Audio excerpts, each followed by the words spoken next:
കൂടുതൽ വാർത്തകളും വീഡിയോകളും കാണാൻ ഈ ചാനൽ സബ്സ്ക്രൈബ് ചെയ്യുക. കൂടെ ബെൽ ബട്ടൺ അമർത്തുക. Please subscribe our channel. നമസ്കാരം. പല ആൾക്കാരുടെ കമൻറ്റുകളൊക്കെയാണ് വീടിന് ഐശ്വര്യം ഉണ്ടാകുന്നത് ഏത് നക്ഷത്രത്തിൽ പിറന്ന സ്ത്രീ വന്ന് വിവാഹം കഴിച്ച് വീട്ടിൽ കയറുമ്പോഴാണെന്ന്. ചില സ്ത്രീകൾ വന്നു കഴിഞ്ഞാൽ ഐശ്വര്യമാണ്, അയൽവക്കം പോലും രക്ഷപ്പെടുമെന്നാണ് പറയുന്നത്. ജനപദനോട് അടുത്ത് കിടക്കുന്ന ആൾക്കാർ പോലും രക്ഷപ്പെടത്തക്ക രീതിയിൽ ഒരു നാട്ടിൽ നിന്ന് ഒരു സ്ത്രീയെ വിവാഹം കഴിച്ചുകൊണ്ടുവന്നാൽ രക്ഷപ്പെടുമെന്നാണ് പറയുന്നത്. അത്ര ഗംഭീരമായിട്ടുള്ള ഗ്രഹനിലയുള്ള എത്രയോ സ്ത്രീകളുണ്ട്. അതിൽ പ്രധാനം അർഹിക്കുന്ന ഒരു നക്ഷത്രമാണ് തിരുവോണം നക്ഷത്രം, അതുപോലെ അത്തം നക്ഷത്രം, അതുപോലെ ചോതി നക്ഷത്രം. അതിൽ ഗ്രഹനിലയിൽ 4-ാം ഭാവം ശ്രദ്ധിക്കുക. ആ 4-ാം ഭാവത്ത് നല്ല ഗ്രഹങ്ങൾ നിൽക്കുകയും മറ്റ് നീചഗ്രഹങ്ങളുടെ ദൃഷ്ടിയോ മറ്റു കാര്യങ്ങളോ ഒന്നുമില്ലാതെ, ദിഗ്രഹ യോഗഫലമുണ്ട്, ത്രിഗ്രഹ യോഗഫലമുണ്ട്, പഞ്ചമഹാപുരുഷ യോഗഫലമുണ്ട്. 5 ഗ്രഹങ്ങൾ ഒന്നിച്ച് ചെയ്തു കഴിഞ്ഞാൽ മറ്റു നീചത്തിലൊന്നും അല്ലെങ്കിൽ എല്ലാ അതിമാനുഷ ശക്തിയും അതിമാനുഷ ഐശ്വര്യങ്ങളും ഒക്കെ ഉണ്ടാകുന്ന ഒരുപാട് സ്ത്രീകളുണ്ട്. അശ്വതി നക്ഷത്രം നല്ലൊരു നക്ഷത്രമാണ് വന്നു കയറിയാൽ. പക്ഷെ ജാതകം നോക്കണം, ഗ്രഹനില. ആ ഗ്രഹത്തിൽ 4-ാം ഭാവം ശുദ്ധമായിട്ട് കിടക്കുകയും 4-ാം ഭാവത്ത് നല്ല ഗ്രഹങ്ങൾ വീഴുകയും നല്ല ഐശ്വര്യം ഉണ്ടാകുക, ധനം ഉണ്ടാകുക, അവിടെ കുടുംബസ്വസ്ഥത ഉണ്ടാകുക, അവിടെയുള്ള സഹോദരങ്ങൾ തന്നെ അന്തസ്സായിട്ട് ജീവിക്കുക. തന്നെയല്ല, ഒരു സ്ത്രീ എപ്പോഴും പുരുഷൻ്റെ തണലിൽ മാത്രം ജീവിക്കേണ്ടതായിട്ടുള്ള ഒരു അവസ്ഥ. തണലിൽ എന്ന് പറഞ്ഞാൽ മറ്റൊന്നുമല്ല, 100-ൽ 99% മാത്രമേ പുരുഷനെ അംഗീകരിക്കാവൂ, ബാക്കി 1% വിട്ടുകളാണ്. കാര്യം 99 അംഗീകരിച്ചു കൊടുക്കത്തക്ക ഒരു സ്ത്രീ ആയിരിക്കണം ഒരു കുടുംബിനിയാകാൻ അർഹതയുള്ള ഒരു സ്ത്രീ എന്നാണ് പറയുന്നത്. അത് ഒരു സ്ത്രീ എന്ന് പറയുമ്പം കിടപ്പറയിൽ ഇന്ന രീതിയിൽ വേണം, അതൊക്കെ നമുക്കൊക്കെ അറിയാവുന്ന സംഭവങ്ങളാണ്.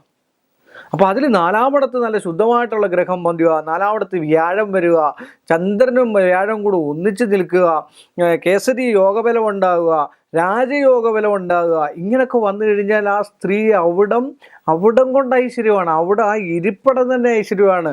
ആ സ്ത്രീ വലതുകാൽ വെച്ച് കയറിയാൽ തന്നെ ആ കുടുംബത്തിന് ഐശ്വര്യം ഉണ്ടാകുക, വീട് പുതുക്കിപ്പണിയുക, അവിടെയുള്ള സഹോദരന്മാർ രക്ഷപ്പെടുക. അങ്ങനെയുള്ള ഐശ്വര്യമായിട്ടുള്ള ഒരു അവസ്ഥാന്തരമുള്ള എത്രയോ സ്ത്രീകൾ. അതുപോലെ ആയില്യം നക്ഷത്രമൊക്കെ ഏറ്റവും നല്ലതാണ്. മകൻ നക്ഷത്രം നല്ലതാണ്, രേവതി നക്ഷത്രം നല്ലതാണ്, ചതയം നക്ഷത്രം നല്ലതാണ്. രേവതി ചതയം എന്നൊക്കെ പറഞ്ഞു കഴിഞ്ഞാൽ ഒരു കുടുംബത്തിൽ വന്നാൽ അവർക്ക് ആ കുടുംബം ഐശ്വര്യമായിട്ട് പോകണമെന്നാണ് വിചാരം. ഏതൊരു സ്ത്രീയും അങ്ങനൊരു ലക്ഷ്യം കൊണ്ടാണ്. കാര്യം വിവാഹം കഴിച്ചു കഴിഞ്ഞാൽ പിന്നെ ഭർത്താവിന് സ്വന്തമാണ്, ഭർത്താവാണ് എല്ലാ കാര്യങ്ങളും നോക്കുന്നത്.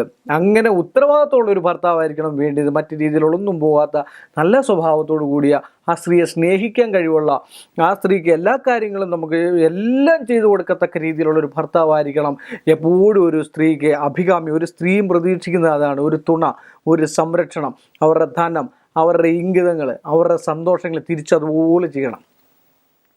സ്ത്രീക്ക് മാത്രമല്ല, പുരുഷന് അതുപോലെ ചെയ്യണം. പുരുഷനൊരു ജോലിക്കാരനാണെങ്കിൽ വന്ന് കയറുന്ന സമയത്ത് അല്പം വെള്ളം കൊടുക്കാനോ മറ്റു കാര്യങ്ങളോ വിളമ്പി കൊടുക്കാനും, ഇഷ്ടമുള്ള ആഹാരങ്ങൾ വെച്ച് ഭക്ഷണം വരെ ഇഷ്ടമുള്ളത് കൊടുത്തിട്ട് ഇപ്പോൾ ഒക്കെ പറയാറുണ്ട്, പിന്നെ ഭക്ഷണം ഇഷ്ടമുള്ളപ്പോൾ കൊടുത്താൽ മതി.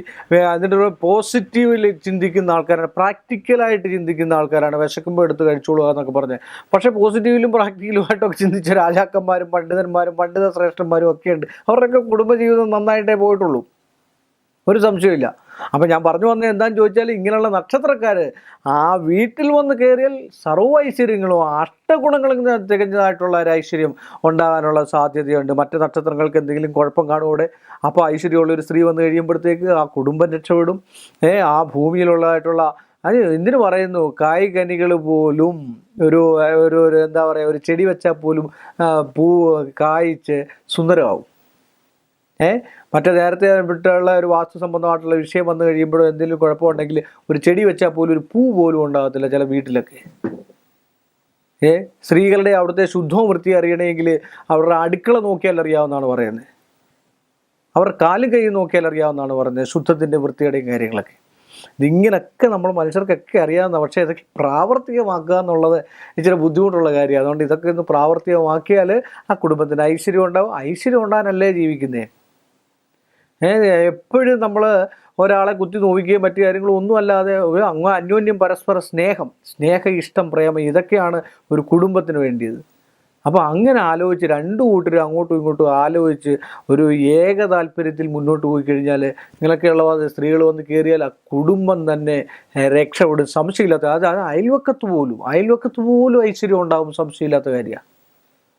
ഒരുപാട് കാര്യങ്ങൾ എനിക്കറിയാവുന്ന, ഒരുപാട് ഇത്രയും വർഷത്തോളം ഞാൻ പ്രാക്ടീസ് ചെയ്തതിൽ എനിക്ക് 100% അറിയാവുന്ന എത്രയോ പാവം പിടിച്ച പുരുഷന്മാരും എത്രയോ പാവം പിടിച്ച സ്ത്രീകളും അവരുടെ കുടുംബത്തിന് വേണ്ടി മാത്രം കഷ്ടപ്പെട്ട് ജീവിക്കുന്നു. എപ്പോഴും വിവാഹം കഴിച്ചാൽ ഭാര്യയ്ക്ക് ഭർത്താവിൻ്റെ വീടെന്നും ഭർത്താവിൻ്റെ വീട്ടുകാർ സ്വന്തം സഹോദരങ്ങളാണെന്നും ഒക്കെയുള്ള ചിന്താഗതിയോട് മുന്നോട്ട് പോയി കഴിഞ്ഞാൽ ഒരു കുഴപ്പവും ആ കുടുംബത്തിന് വരത്തില്ല.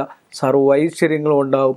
ദേഷ്യവും കോപവും മറ്റു കാര്യങ്ങളൊക്കെ മുൻകോപം ഉണ്ടെങ്കിൽ അത് ഭർത്താവിൻ്റെ അടുക്ക് ഇച്ചിരൊക്കെ എടുക്കുന്നതുകൊണ്ട് ഒരു കുഴപ്പമൊന്നുമില്ല. കാര്യം എന്താ വെച്ചാൽ ഒരു സ്നേഹബന്ധം, പ്രേമബന്ധം, ഇഷ്ടബന്ധം എന്ന് പറഞ്ഞു കഴിഞ്ഞാൽ എല്ലാം കൂടെ ഉണ്ടാകുമ്പോഴേ അതിനകത്തുള്ളൊരു സന്തോഷവും സുഖവും അഭിമാനവും ഒക്കെ ഉണ്ടാകത്തുള്ളൂ, അല്ലേ? അപ്പം അങ്ങനെയുള്ള നന്മകൾ എല്ലാവർക്കും ഉണ്ടാകട്ടെ. അത് ഗ്രഹനില 4 നോക്കി ശുദ്ധമായിട്ട് വിവാഹം കഴിച്ചു കഴിഞ്ഞാൽ നിങ്ങൾക്ക് ഏവർക്കും ഐശ്വര്യം ഉണ്ടാകത്തുള്ളൂ. അങ്ങനെയൊക്കെയുള്ള നല്ല സ്ത്രീകൾ ഇനിയും വരുന്ന തലമുറയ്ക്ക് ഉണ്ടാകട്ടെ എന്ന് പ്രാർത്ഥിച്ചുകൊണ്ടും ഇനി മറ്റൊരു വിഷയവുമായിട്ട് അടുത്ത എപ്പിസോഡിൽ കാണുന്നവരെ വീണ്ടും എല്ലാ മാന്യ പ്രേക്ഷകർക്കും എൻ്റെ വിനീതമായ നമസ്കാരം. കൂടുതൽ വാർത്തകളും വീഡിയോകളും കാണാൻ ഈ ചാനൽ സബ്സ്ക്രൈബ് ചെയ്യുക. കൂടെ ബെൽ ബട്ടൺ അമർത്തുക.